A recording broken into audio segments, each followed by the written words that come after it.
నమస్కారం. లోకమంథన్ కార్యక్రమంలో మిల్లెట్ రాంబాబు గారి ఆధ్వర్యంలో మనము ఎన్నో రకాల ఫుడ్ ఐటమ్స్ కానీ మన పాకశాస్త్రం గురించి కానీ తెలుసుకోవడం జరుగుతుంది. అలాగే ఒక ఆడపిల్ల పుట్టిన తర్వాత మెచ్యూర్ అవడం, ప్యూబర్టీ రావడం, తర్వాత ప్రెగ్నెంట్ అవ్వడం, తర్వాత తల్లి అవ్వడం, పిల్లలకి పాలు ఇవ్వడం, తర్వాత తనకు కావాల్సిన పోషకాహారాలు ఏమిటి, వీటన్నిటి గురించి కూడా అవగాహన కోసం అని చెప్పేసి ఒక చిన్న ఎగ్జిబిట్ పెట్టామన్నమాట.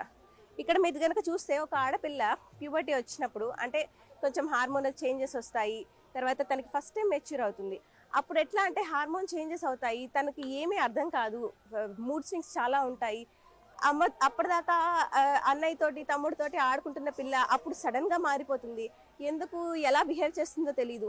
అదే టైంలో తను మళ్ళీ వీక్ అవుతూ ఉంటుంది, కళ్ళు తిరుగుతూ ఉంటాయి, కొంతమంది పడిపోతూ ఉంటారు. ఆ టైంని ఎలా మేనేజ్ చేయాలో తెలియదు.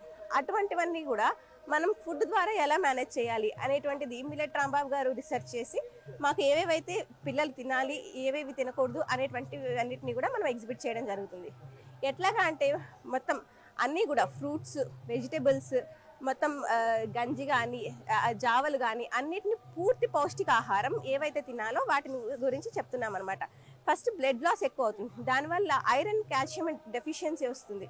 దానికోసం అని చెప్పేసి రెడ్ రైస్ తినడం కానీ, లేకపోతే గంజి తినడం కానీ, తర్వాత ఐరన్ కంటెంట్ పెంచేందుకు చిమ్మిలుండలు అనేసి అంటాము, లేకపోతే నువ్వులుండలు, ఇట్లాంటివి తినడం వల్ల కూడా తనకి పౌష్టికాహారం పెరుగుతూ ఉంటుంది. అలాగే ఇంకా ఎన్నో రకాల రెసిపీస్ కూడా ఇవ్వడం జరిగింది. ఒక మదర్ ప్రెగ్నెంట్ అయినప్పుడు, ప్రెగ్నెంట్ అవ్వగానే ఒక తల్లి ఎట్లా అంటే మనకి 3 ట్రైమిస్టర్స్ ఉంటాయి. ఫస్ట్ ట్రైమిస్టర్లో ఏం తినాలి, సెకండ్లో ఏం తినాలి, థర్డ్లో ఏం తినాలి. ఫస్ట్లో ఏంటంటే పిల్లల ఎదుగుదల ఉంటుంది. ఫస్ట్ ఆఫ్ ఆల్ వెన్నుపూస డెవలప్మెంట్ ఉంటుంది, దాని తర్వాత బ్రెయిన్ డెవలప్మెంట్ ఉంటుంది. దీని అన్నిటికీ కూడా ఫోలిక్ యాసిడ్ అనేది చాలా అవసరం పడుతుంది. ఈ ఫోలిక్ యాసిడ్ వేటిలో దొరుకుతుంది, వాటన్నిటి గురించి కూడా వివరించడం జరిగింది. తర్వాత సెకండ్ ట్రైమిస్టర్లో వచ్చేసినప్పుడు పిల్లల చేతులు, కాళ్ళు, వీటన్నిటి గురించి డెవలప్మెంట్ అవుతుంది. సో వాళ్ళకి కావాల్సింది ఏంటంటే కాల్షియం కావాలి, తర్వాత హోల్ గ్రెయిన్స్ కావాలి, తర్వాత కొంచెం రెడ్ రైస్, తర్వాత పోరెడ్జ్ అనేసి ఇట్లాంటివన్నీ కూడా కావాలి. ఇదే టైంలో నువ్వులు అవసరం. ఫస్ట్ ట్రైమిస్టర్లో నువ్వులు తినకూడదు, కొంచెం వేడి చేస్తుంది. అదే సెకండ్ ట్రైమిస్టర్కి వచ్చేసరికి కాస్త ఎక్సర్సైజ్ అవసరం అవుతుంది, కొంచెం యాక్టివిటీ అవసరం అవుతుంది. ఫస్ట్ ట్రైమిస్టర్లో ఎంత జాగ్రత్తగా ఉంటామో ఆ తర్వాత నుంచి ఒక 5th మంత్ వచ్చేసరికి కాస్త ఎక్సర్సైజ్ చేయడము, యాక్టివిటీస్ చేయడము, తర్వాత బిడ్డ ఎదుగుదల కోసం అని చెప్పేసి కేర్ తీసుకోవడము, ప్రశాంతంగా ఉండడము, వీటన్నిటి గురించి కూడా ఇక్కడ చెప్పడం జరిగింది. దాంతోపాటు ఒక తల్లి పిల్లలకి పాలు ఇచ్చేటప్పుడు, పాలంటే ఏంటండి, అమ్మ రక్తమే పాలుగా కన్వర్ట్ అయ్యి అమ్మ పాలిస్తూ ఉంటుంది. పాలు ఇచ్చేటప్పుడు కాల్షియం అవసరం అవుతుంటుంది. ఒక్కొక్కసారి అమ్మ ఏదైనా తప్పుగా తింటే ఆ తప్పుగా తింటున్నది దానివల్ల వేడి చేసి కానీ ఏదైనా కూడా అది పిల్లల్లో చూపిస్తుంది.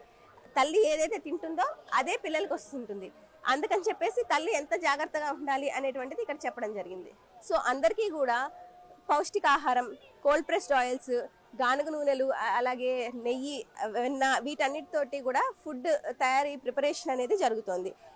కేవలం ఫుడ్ ప్రిపేర్ చేసి మనం పెట్టేస్తే వాళ్ళకి అవగాహన ఉండదు కదా. అందుకని చెప్పేసి వాళ్ళకి అవగాహన కల్పించడం కోసం అని చెప్పేసి కొన్ని వెరైటీ ఆఫ్ ఐటమ్స్ మనం ఇక్కడ డిస్ప్లే చేయడం జరుగుతుంది. మొదటగా మీరు చూసుకుంటే అన్నపూర్ణాదేవితో స్టార్ట్ చేద్దాం.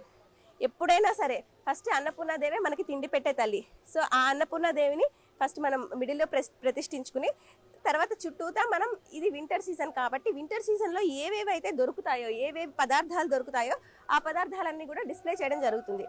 ఎందుకంటే కొన్ని పంటలు ఒక సీజన్లోనే పండుతాయి, కొన్ని ఐటమ్స్ ఒక సీజన్లోనే పండుతాయి. ఏంటంటే ప్రకృతికి తెలుసు మనం ఏమేమి తినాలి అనేటువంటిది, ప్రకృతికి ఆల్రెడీ తెలుసు. మనము దాన్ని అన్ని సీజన్స్లోనూ పండేలాగా కెమికల్స్ వేసి పండిస్తున్నాం.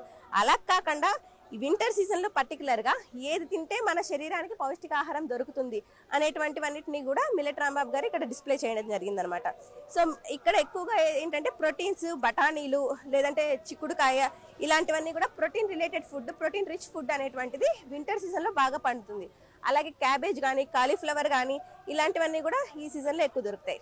దుంపలు చూసుకుంటే చిలకడ దుంప, చామదుంప, బీట్రూట్, ఇట్లా క్యారెట్, కంద, ఇలాంటివన్నీ కూడా ఈ వింటర్ సీజన్లో ఎక్కువగా పండుతాయి. దుంపలు ఎక్కువగా వింటర్ సీజన్లో వస్తాయి. సో ఇలాంటివి తింటే ఏంటంటే మనకి ఫైబర్ ఉంటుంది, ప్రోటీన్ ఉంటుంది, కార్బోహైడ్రేట్స్ ఉంటాయి. మనకి వింటర్ సీజన్లో హీట్ అనేది ఎక్కువ అవసరం. బాడీలో ఏంటంటే బాడీ పౌష్టికాహారాన్ని ఎక్కువ కోరుకుంటుంది. వింటర్ సీజన్లో మనం ఎక్కువ తింటాం కూడా. సమ్మర్ సీజన్ లో వచ్చేసరికి మనము బాగా ఎక్సర్సైజ్ చేసి శరీరాన్ని డీటాక్స్ చేసుకోవాల్సిన సీజన్ అన్నమాట. వింటర్ సీజన్ లో బాగా ఫుడ్ ఒంటికి పట్టే సీజన్. సో అలాంటి ఒంటికి పట్టే ఫుడ్డే మనకి ప్రకృతి కూడా అందిస్తూ ఉంటుంది. అలాంటి అందించే వాటిలో మంచి గుమ్మడికాయ కానీ, కాలీఫ్లవర్ కానీ, క్యాబేజీ కానీ, వంకాయలు కానీ, కందగడ్డలు కానీ, ఇట్లాంటివన్నీ కూడా మనం తింటూ ఉంటాము. దాంతోపాటు కొంచెం ఫ్రూట్స్ ఏంటంటే ఇలాగ చింతపండు, ఆమ్లా ఇలాంటివన్నీ కూడా ఈ సీజన్లో దొరుకుతూ ఉంటాయి. మీరు ఓకే, మనం ఫ్రూట్స్ వెజిటబుల్స్ గురించి మాట్లాడుకున్నాం. మరి పల్సెస్ సంగతి ఏంటి? మీకు తెలుసా భారతదేశంలో ఎన్ని రకాల వరి విత్తనాలు ఉన్నాయండి? షాప్కి వెళ్తాము, బియ్యం కావాలి అంటాము, ఒకటే టైప్ ఆఫ్ బియ్యం చూపిస్తారు, తీసుకుని ఇంటికి వచ్చేస్తాము. కానీ భారతదేశంలో దాదాపు 500 రకాల వరి విత్తనాలు ఉన్నాయి. సో అలాంటి వెరైటీస్, పల్సెస్ కానీ, వరి కానీ, అలాంటివి ఎన్నో, మిల్లెట్స్ కానీ, ఇలాంటివి ఎన్నో రకాల విత్తనాలు మనకి అవైలబుల్గా ఉంటాయి. ఆ అవైలబిలిటీని, ఆ డైవర్సిఫికేషన్ని కూడా ఇక్కడ స్టాల్లో పెట్టడం జరిగింది.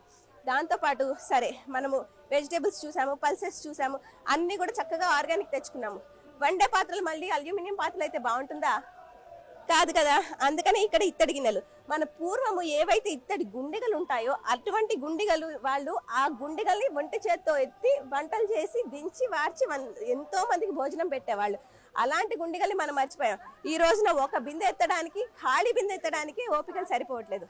అటువంటి పాత ఇత్తడి బిందెలన్నింటినీ కూడా, వాటిల్లో ఉండే సైన్స్ అన్నిటిని కూడా ఇక్కడ డిస్ప్లే చేయడం జరుగుతుంది. మిల్లెట్ రాంబాబు గారు ఫర్దర్ గా చేసే యాక్టివిటీస్ గురించి కానీ, లేకపోతే ఇక్కడ పెట్టిన రెసిపీస్ గురించి కానీ, మీకు ఏమైనా డౌట్స్ ఉన్నా, ఆయన ఏమైనా కాంటాక్ట్ అవ్వాలి అన్నా, ఫ్యూచర్ లో ఏమైనా కావాలి అనుకున్నా కూడా ఈ వాట్సాప్ గ్రూప్ లో మీరు జాయిన్ అయితే మీకు అంతా ఇన్ఫర్మేషన్ వస్తుంది.